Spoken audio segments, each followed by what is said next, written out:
Welcome to Mrs. Lee's Chemistry Academy, where no students are left behind. Today we're going to cover reactions, specifically on precipitation reaction. Tying to the learning objectives from College Board, that the student is able to express the law of conservation of mass quantitatively and qualitatively using symbolic representations and particulate drawings. That the student is able to apply conservation of atoms to the rearrangement of atoms in various processes. That the student can translate among macroscopic observations of change, chemical equations, and particle views. And that the student can translate an observed chemical change into a balanced chemical equation and use the choice of equation types such as molecular, ionic, or net ionic equation in terms of utility for the given circumstance. Let's first review the solubility rules. Although there are a number of rules, we only need to remember three. One, that salts of ammonium are soluble. Two, that the salts of group 1A are soluble. And three, the salts of nitrates are soluble. For the other solubility rules, in the questions, some hints will be given. For the halides, such as the chlorides, bromides, and iodides, they are soluble except when paired with silver ion, mercury ion, and lead ions. Sulfates are soluble except when paired with calcium, barium, silver, and lead ions. Most carbonates, phosphates, sulfides, and hydroxides are slightly soluble other than group 1A.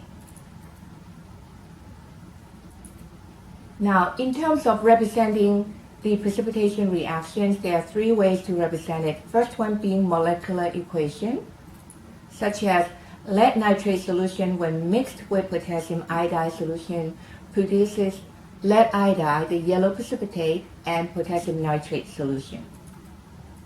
When we write it into complete ionic equations, we need to be aware of the fact that only strong electrolytes would be dissociated into ions, while weak and non-electrolytes would not be dissociated.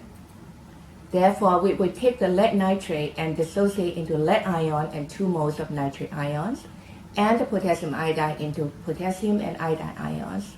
Now the precipitate PbI2 remains as the solid, which is not dissociated, insoluble, and then the potassium nitrate would be dissociated into respective ions. In terms of the net ionic equation, we would cancel out the spectator ions that appear on both sides of the equation, that is, the potassium and nitrate ions, and then we are left with the lead ion and the iodide ion colliding to make the precipitate lead iodide. The use of net ionic equation is so that we can focus on the species that react to produce a product. Let's do practice problem number 1. Write molecular and net ion equation for the following. First being that of the silver nitrate and sodium chromate are mixed. So we are going to write sodium chromate. This is a yellow color solution mixed with silver nitrate solution, and that produces the precipitate silver chromate, which is yellow in color, and then the sodium nitrate solution. And we need to balance it. We're putting 2 here and 2 here. So when we write the total ion equation, we dissociate into 2 moles of sodium ion and 1 mole of the chromate ion and 2 moles of silver ion and 2 moles of nitrate ion. Make sure that the 2 is multiplied into the silver nitrate. And 2 moles, you don't dissociate the precipitate, so we leave it as if silver chromate precipitate, and 2 moles of the sodium ion and 2 moles of the nitrate ion. Now we can cancel out the spectator ions, which are the sodium and the nitric ions. So now we are left with the net ionic equation, which combines the superion and the chromate ion. Of course, these are aqueous, to form the precipitate, silver chromate. Okay, now let's go into the next one. This time we have lead 2 nitrate solution mixed with hydrosulfuric acid. So let's write lead nitrate solution mixed with the hydrosulfuric acid H2S aqueous to form the precipitate lead sulfide. This is solid, and this nitric acid. So when we dissociate into total ionic equation, we have lead ion and the 2 nitrate ions with the weak acid, which we do not dissociate, to form the lead sulfide solid and the nitric acid. Now we are ready to cancel out the spectator ion, which is the nitric ion. And we are left with the net ion equation, the lead ion combining with the weak acid, hydrosulfuric acid, to make the lead sulfide precipitate and the proton. So put the aqueous in here, and you have the net ion equation. Try the next one. Zinc sulfate and sodium phosphate are mixed, so we have zinc sulfate aqueous and sodium phosphate. Now this is just 3 here, and this produces zinc phosphate precipitate, and this is 3, this is 2 here, and then the sodium sulfate solution. When we balance, we put a 3 in front of the zinc sulfate and 2 in front of the sodium phosphate and 3 in front of the sodium sulfate.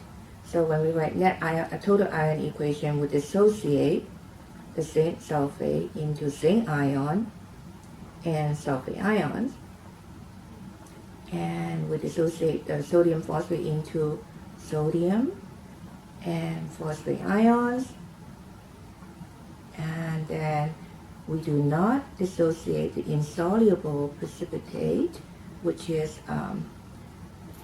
zinc phosphate, and then we have this sodium and the sulfate ions, which can be cancelled out as spectator ions. And then we are now left with the net ionic equation of zinc ion combining with the phosphate ion to form this precipitate, zinc phosphate. That should be a 2 here. Right, this is net ionic equation.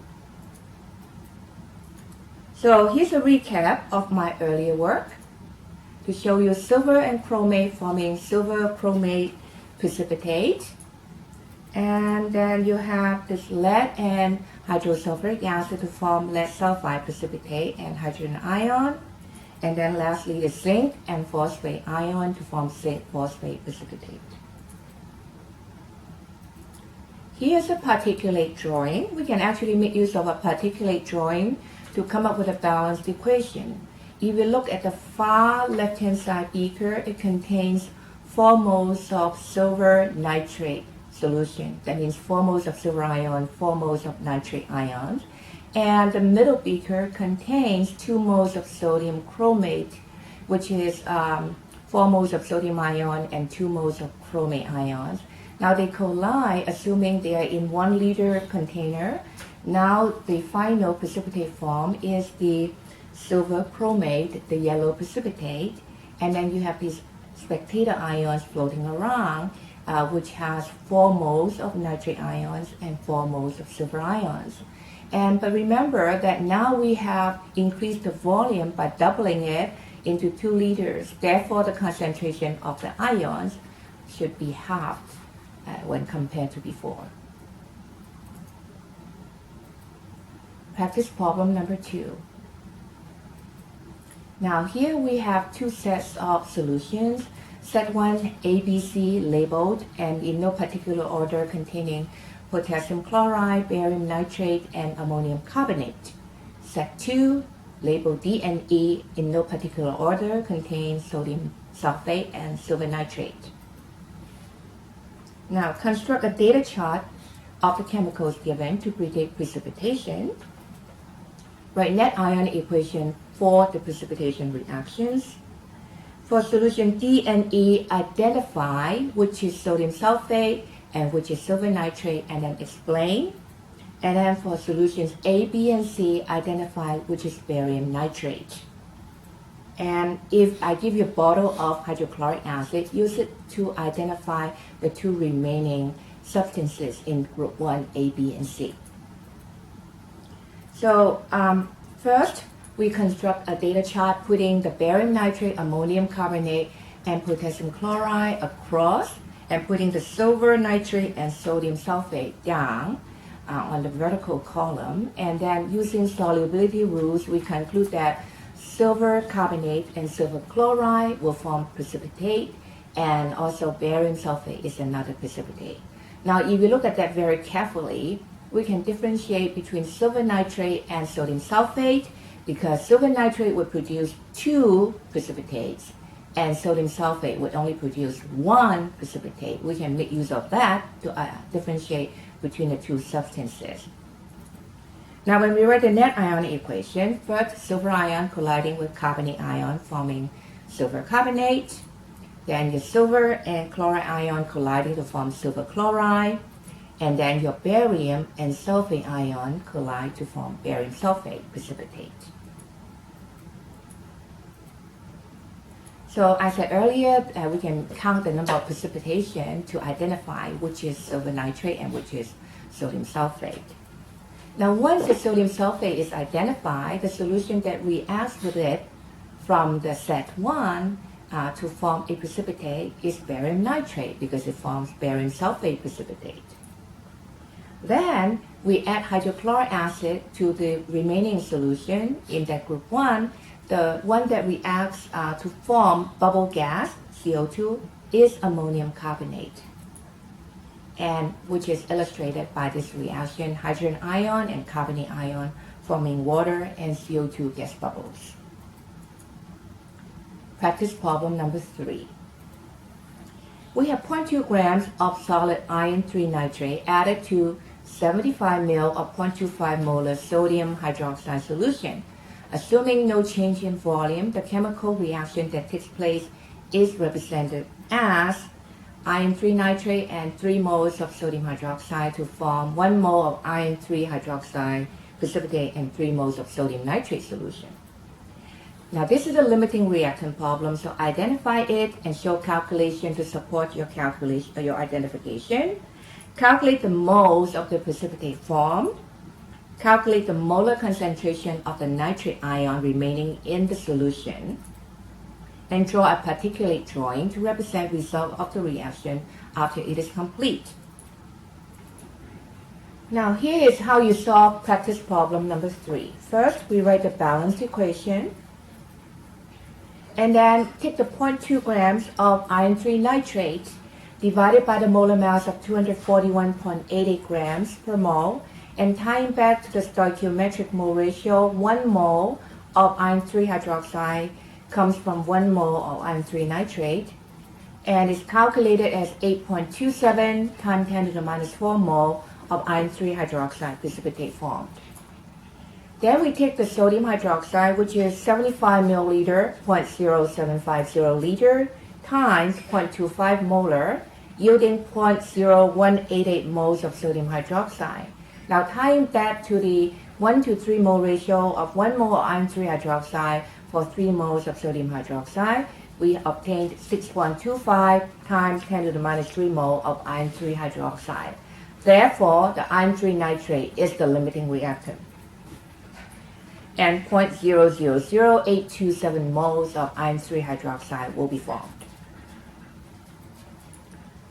Now, regarding the nitrate ion, we go from the limiting reactant iron 3 nitrate, convert it into moles of iron 3 nitrate, and in 1 mole of iron 3 nitrate contains 3 moles of nitrate ion. Therefore, it's calculated as 2.48 times 10 to the minus 3 moles of nitrate ions.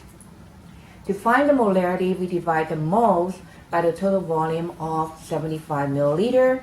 Now it's obtained as 0.0331 molar for the concentration. And when we draw the particulate drawing, first we identify the precipitate iron 3 hydroxide. We draw it at the bottom of the beaker. And then we draw these spectator ions of sodium and nitrate ions floating around as free ions. And then finally, do not forget to add the excess hydroxide ion because that was not used up and that will be remaining in the solution. So to sum up what we have learned today, 1, we have applied solubility rules to write molecular, complete ionic, and net ionic equation for precipitation reactions.